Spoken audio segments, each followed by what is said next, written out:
always do. I've got a head full of endorphins, serotonin, dopamine. I've pumped my body all day with cortisol, epinephrine, adrenaline, and my entire hormonal system has been on fire all day long.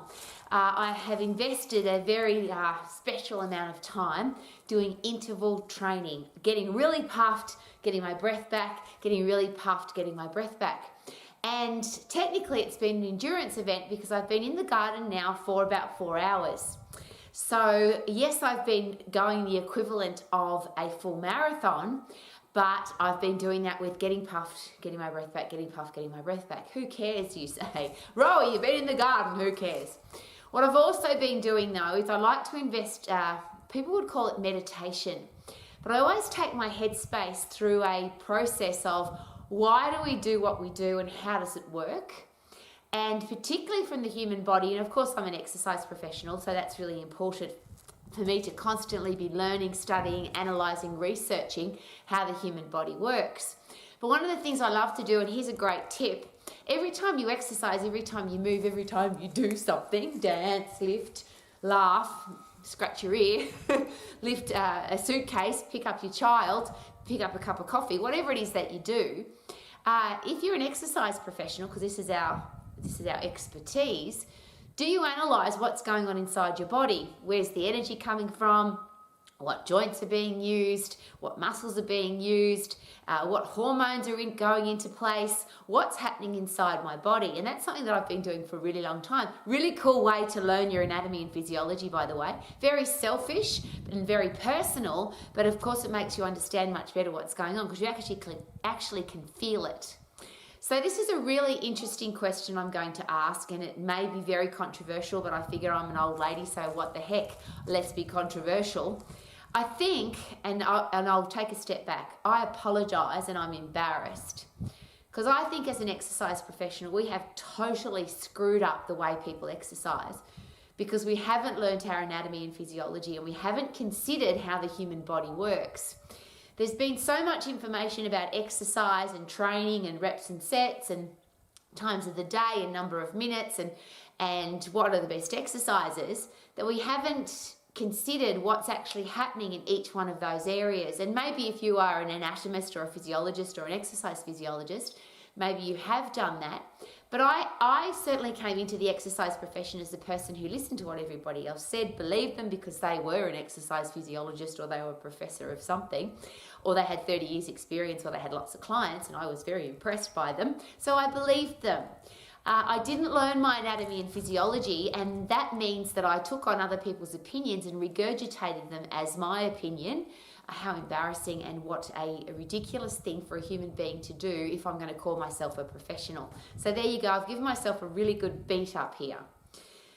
Today though, I've really carefully reconsidered what's going on inside the human body when we exercise and what is the best way to exercise. Because I often ask this question, if you go back to zero-based thinking, what's the best way to exercise? If we didn't know anything, there were no gyms, no pieces of equipment, we didn't know anything about anything, all we could understand was how the human body works, so we had a really good understanding of anatomy and physiology and how all the systems work together, what kind of exercise program would we design?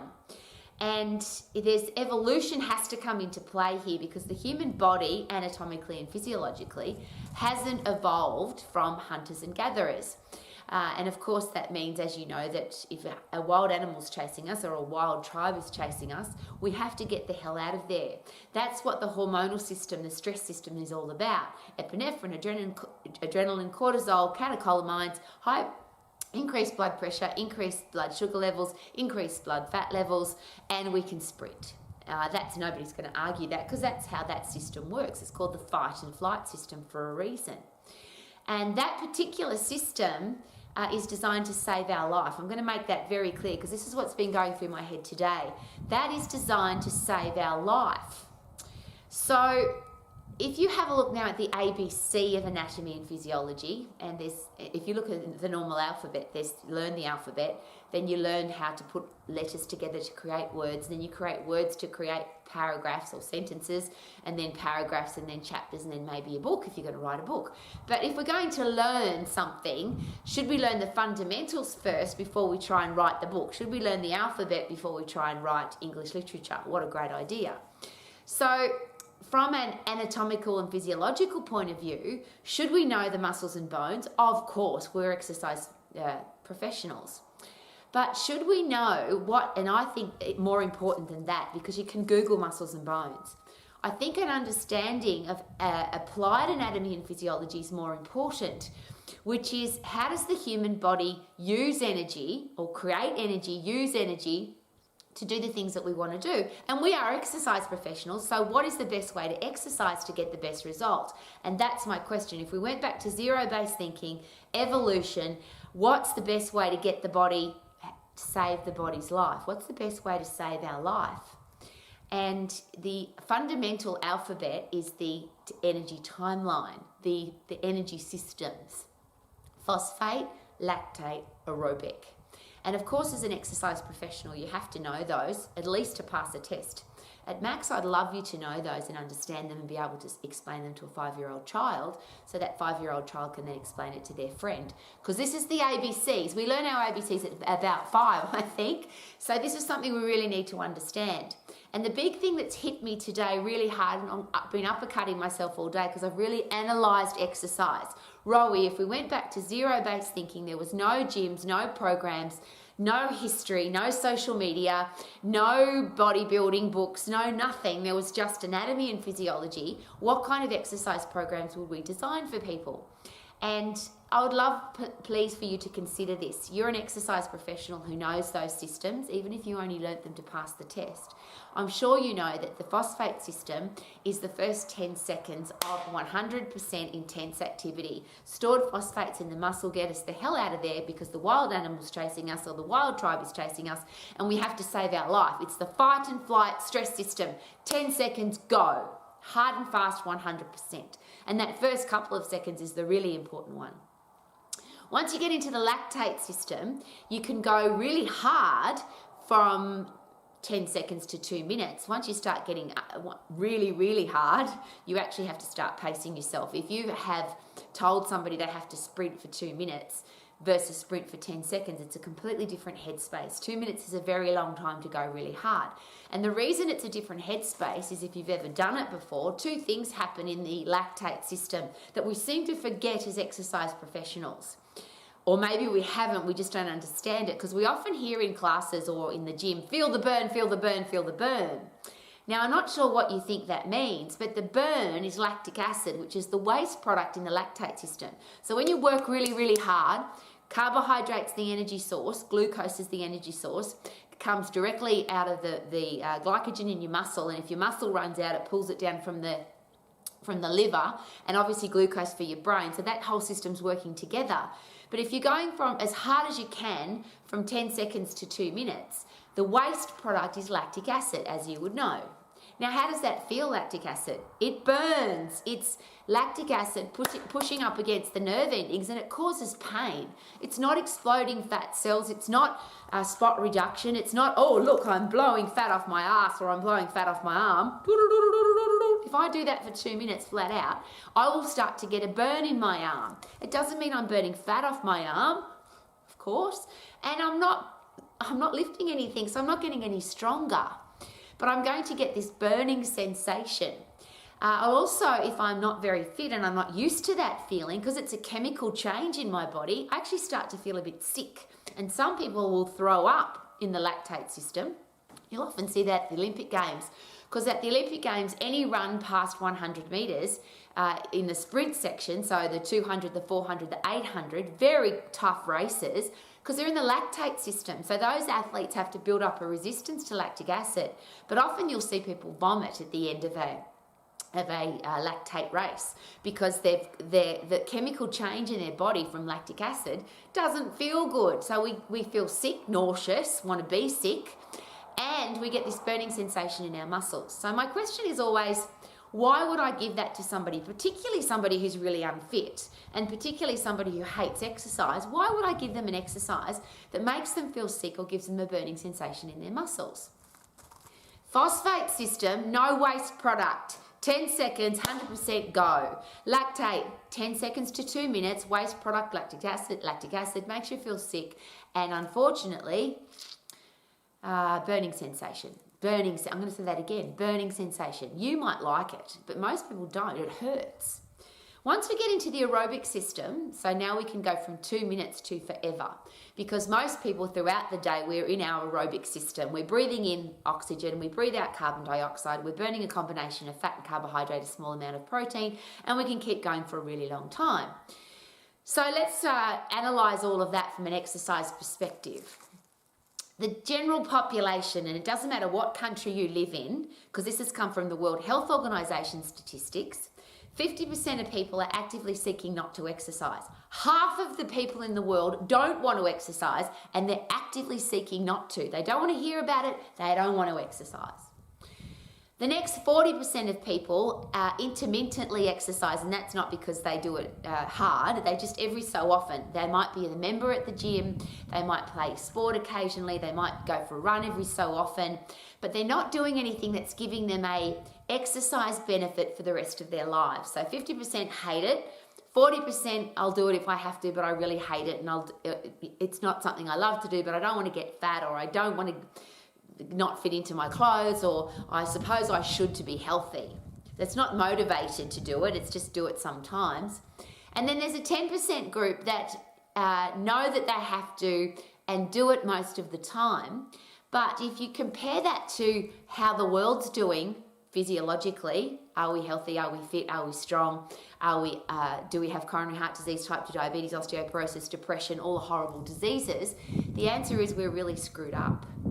So the breeze is coming out. Obviously you can see the sky behind me. It's getting dark. It's been an awesome day, and I just wanted to share this with you at the end of the day. These awesome questions. As an exercise professional, should we know the answers? So if people aren't exercising, they don't want to exercise, for 50% of people, the choice amount of exercise is 0. 0, 0. Inside of a donut, 0. So is it possible that the further we get away from 0, the less likely people are to exercise? So the closer we are to 0, the more likely people are to do an exercise program. So the shorter, the better.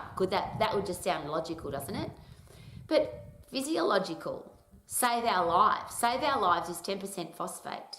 Save our lives is 100% effort. Now here's a really cool thing. If I exercise at 100% effort in my phosphate system, so I go as hard as I can for 10 seconds, if you've ever done that, and I hope you have, I hope you get puffed on a regular basis, and I literally did that today over and over and over and over and over for 4 hours. Got really puffed, got my breath back, got really puffed, got my breath back. As you get your breath back, you can actually feel yourself going into the lactate system. And then you can feel yourself going to the aerobic system, because everything rebuilds itself. All the phosphates rebuild, the Krebs cycle goes through its process, and now we have a body that can go again because we've recovered from the high intensity bout. If I go unfortunately into the aerobic system, that's where we're doing classes for 45 minutes. That's where we're going for a run for 30 minutes. That's where we're going to the gym for an hour or so. And we might be doing high intensity bursts when we're at the gym or when we're doing a class, and that's awesome. But if we're sending people on a 30-minute plod jog or a 1 hour walk, or we're doing aerobic training, so just slow, consistent training, the results are going to be slow because it's slow. We're not putting in 100% effort. We're putting in 40, 50, 60, maybe 70% effort, because once you get when you're working really hard, you start tapping into your lactate system. So now we have a real challenge because it's long, it's boring, it gives slow results, and that's what we tend to give people. If we give people short, hard and fast exercise, close to 0, don't have to psych myself up, it's only 10 seconds, every other system still gets worked, because once I put into my 100% effort system, I still have to relax, calm down, recover so I can feel my body going through the process? And is it possible that if I have to be fit for something aerobically, so if I have to go for a run for an hour, is it possible that if I sprint, relax, sprint, relax, sprint, relax, that I'm going to get fit enough to be able to do that? Now, I know the answer to that is yes, because in my lifetime, I have run 21 full marathons. Half of them, I suppose, by doing long distance boring training, and that's why I've got sore feet, sore knees, sore hips.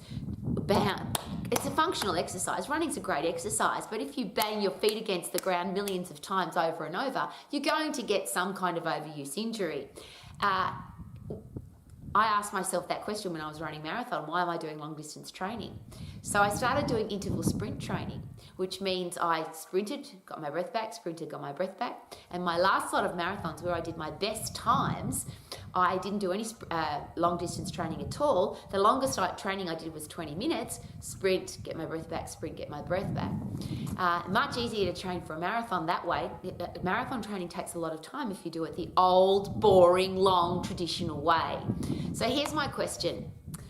Could you please consider some of the things I've asked? Just consider. Do we have to exercise for longer than 10 seconds to get a result?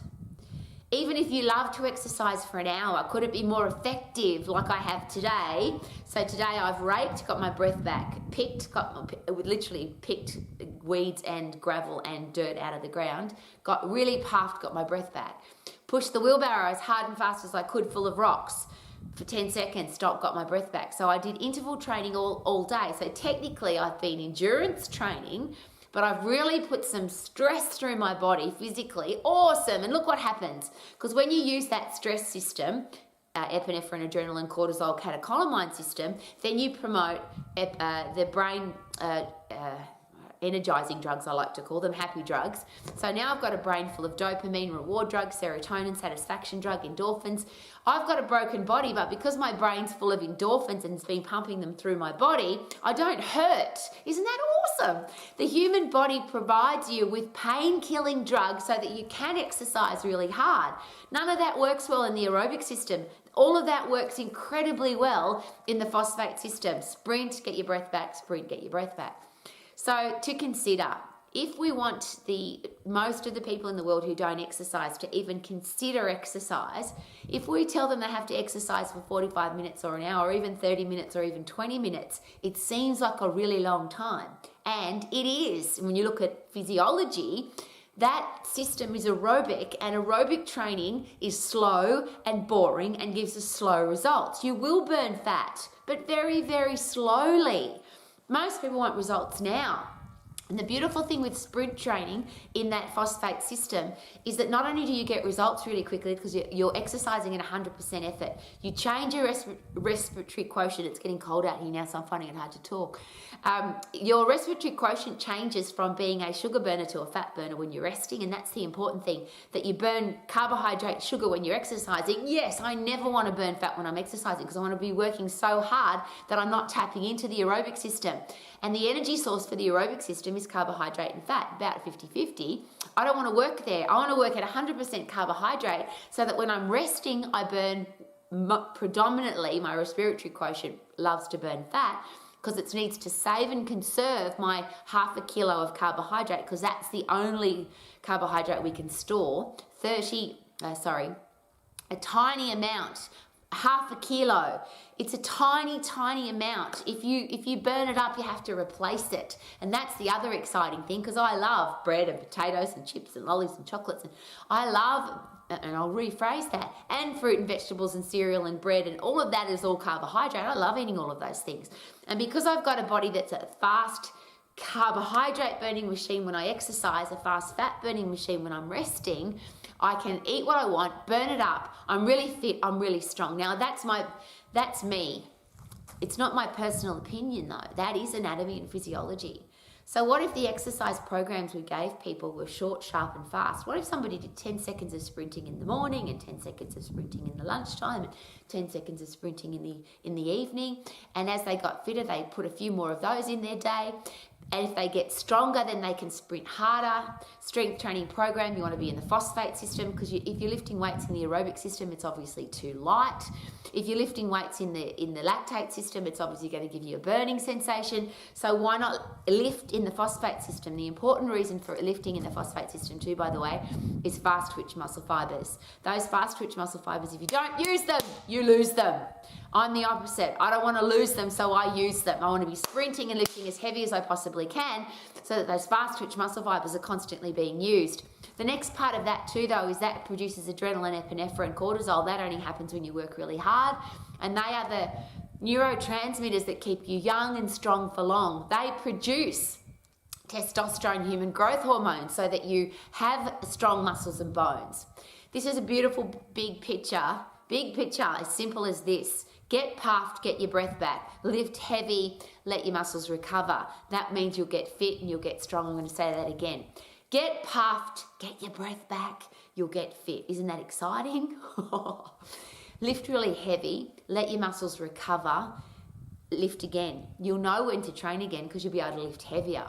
If you're not getting stronger, you're not getting stronger. If you can't lift heavier, you're not getting stronger. So lift heavy, get puffed, which means you'll be fit and be strong. And then you will be able to be fit and strong for long. And it doesn't take very long. Isn't that awesome? I feel good, na na na na na na.